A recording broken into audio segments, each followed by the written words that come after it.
అవసరం ఉంది. 2,30,000 ఉద్యోగాలు ఆ రోజు ప్రభుత్వ శాఖల్లో ఖాళీగా ఉన్నాయి అన్నారు. ఏపీపీఎస్సీ ద్వారా వాటిని అన్నింటినీ భర్తీ చేస్తాము అన్నారు. మరి ఈ రోజు ఎన్ని భర్తీ చేశారు?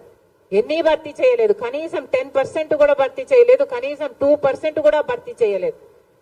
మీకు కావాల్సిన వాళ్లకు, మీ కార్యకర్తలకు మీకు కావాల్సిన ఉద్యోగాలు ఇచ్చుకొని వాటిని పర్మనెంట్ చేస్తామని చెప్తున్నారు తప్పితే 2,30,000 ఉద్యోగాలు ప్రభుత్వ శాఖల్లో భర్తీ చేస్తాము ఖాళీగా ఉన్నాయని చెప్పిన మీరు ఎందుకు చేయలేదు అని అడుగుతున్నాం.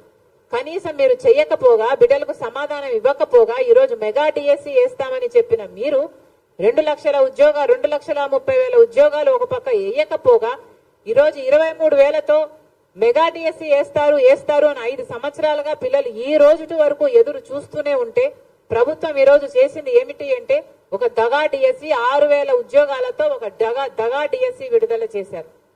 ఇది ఎక్కడి న్యాయం అని అడుగుతున్నాం. ఆ రోజు 7,000 ఉద్యోగాలు చంద్రబాబు విడుదల చేస్తే టీచర్ ఉద్యోగాలు సిగ్గులేదా అని మీరు తిట్టారు. మరి మీరు 6,000 ఉద్యోగాలే భర్తీ చేస్తున్నారు అంటే దానిల కోసమే మీరు పరీక్షలు నిర్వహిస్తున్నారు అంటే అంతకే మీరు నోటిఫికేషన్ ఇచ్చారంటే అది కూడా ఇంత ఆఖరి మూమెంట్ లో ఇంకా ఎలక్షన్లు 2 నెలలు ఉన్నాయి అనంగా మీరు విడుదల చేశారు అంటే మీకు ఏం చిత్తశుద్ధి ఉంది అని అడుగుతున్నాం. ఇన్ని రోజులు ఏం చేశారు? 5 సంవత్సరాలుగా ఏం చేశారు? మీకు ఆ రోజే తెలుసు 2,30,000 ఉద్యోగాలు ఖాళీగా ఉన్నాయి, భర్తీ చేస్తాము అన్నారు. మీకు ఆ రోజే తెలుసు 23,000 ఉద్యోగాలు, టీచర్ ఉద్యోగాలు ఖాళీగా ఉన్నాయని తెలుసు. మరి 5 సంవత్సరాలు మీరు ఇవ్వకపోగా లాస్ట్ 2 నెలలు ఇచ్చారంటే మరి ఇన్నేళ్లు ఏం చేశారు? మీరు గుడ్డి గుర్రాలకు పళ్ళు తోమారా? రాష్ట్ర ప్రజలకు సమాధానం చెప్పాలి, మన బిడ్డలకు సమాధానం చెప్పాలి. ఎంతమందికి ఉద్యోగాలు ఇస్తున్నారు? ఈ రోజు ఉద్యోగాలు లేక బిడ్డలు ఆత్మహత్యలు చేసుకుంటున్నా పట్టించుకునే వాళ్ళు లేరు.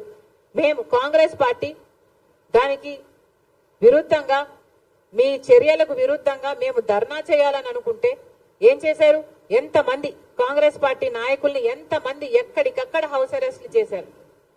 అసలు ఒక ప్రోగ్రామ్ గా తీసుకొని ఒక యువకులంతా, యూత్ కాంగ్రెస్ అంతా, ఎన్ఎస్యుఐ అంతా మొత్తం అందరూ కలిసి చేస్తే ఎక్కడికక్కడే అరెస్టు చేశారు. తీరా కాంగ్రెస్ పార్టీ అధ్యక్షురాలుగా నేను కూడా చెయ్యబోతే, తీరా నన్ను కూడా హౌస్ అరెస్ట్ చేయబోతే తప్పించుకొని వచ్చి ఆఫీస్ లోనే, కాంగ్రెస్ పార్టీ ఆఫీస్ ఇదే బిల్డింగ్ లో రాత్రంతా గడపాల్సి వచ్చింది. పోలీసుల నుంచి తప్పించుకోవడం. మేమేమైనా టెర్రరిస్టులమా? మేమేమైనా క్రిమినల్స్మా? ఎందుకు చేస్తున్నారు ఇలా అని అడుగుతున్నాం. కనీసం ప్రజలకు, ప్రతిపక్షాలకు కనీసం నిరసన చేసే హక్కు కూడా లేదా? తీరా అంతా చేసి మమ్మల్ని మేము కాపాడుకొని నెక్స్ట్ రోజు ధర్నా చేస్తే మమ్మల్ని తీసుకెళ్లి ఈడ్చుకెళ్లి పోలీస్ స్టేషన్లలో